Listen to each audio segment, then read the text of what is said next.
कश्मीर पर पाकिस्तान के लिए भरी दुनिया के सामने समर्थन देने वाले अजरबैजान की खोपड़ी मानो खुल गई है। वो अब भारत के घुटने पर आ गया है और मुंह झुकाकर भारत से बड़ी मदद मांग रहा है।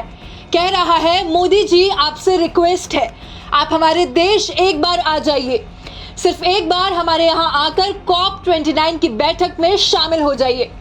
कुछ इस तरह से भारत के घुटने पर आकर नाक रगड़कर पाकिस्तान का जिगरियार बयान दे रहा है। अब अजरबैजान की ओर से कौन दे रहा है ये बयान, और क्या अजरबैजान को समझ में आ गया कि फटे हाल पाकिस्तान के साथ उसे दोस्ती से कोई फायदा नहीं मिलेगा, और अगर अजरबैजान कश्मीर पर बकबक नहीं करेगा तो हो सकता है कि भारत उससे दोस्ती कर ले। चलिए जानते हैं आगे इस रिपोर्ट में पूरी खबर। अजरबैजान के राष्ट्रपति इल्हाम अलीयेव ने पीएम मोदी को COP29 में भाग लेने के लिए आमंत्रित किया है।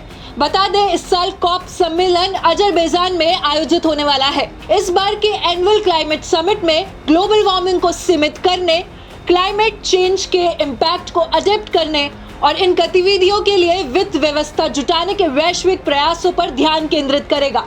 2024 के शुरुआत में अध्यक्ष पद के लिए नामित मुख्तार बाबायेव और अजरबैजान के इकोलॉजी और नेचुरल रिसोर्सेज के मंत्री ने वीडियो मैसेज के जरिए दिल्ली में एक कार्यक्रम को संबोधित किया था। इससे पहले भी अजरबैजान ने भारत से पर्यावरण से संबंधित मुद्दों पर बातचीत करने के लिए भारत का दौरा किया था।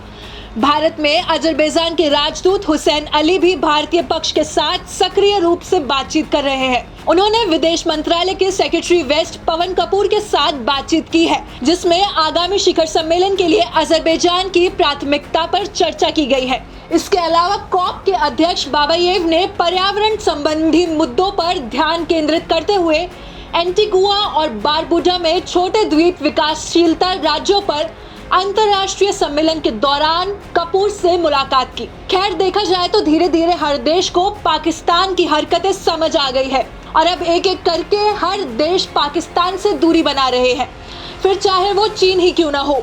हाल ही में पाकिस्तान के प्रधानमंत्री चीन के दौरे पर गए थे। वो पाकिस्तान के हालात पर चीन से मदद मिलने की गुंजाइश में थे, लेकिन शहबाज शरीफ के साथ इसका बिल्कुल उल्टा हुआ और उन्हें चीन से खाली हाथ लौटना पड़ा, क्योंकि चीन ने उन्हें कोई भी आर्थिक मदद नहीं दी। और अब अजरबैजान ने भारत को COP29 के लिए आमंत्रित किया है। अब देखना तो ये होगा कि पाकिस्तान का इस पर क्या रुख रहता है। ब्यूरो रिपोर्ट, भारत तक।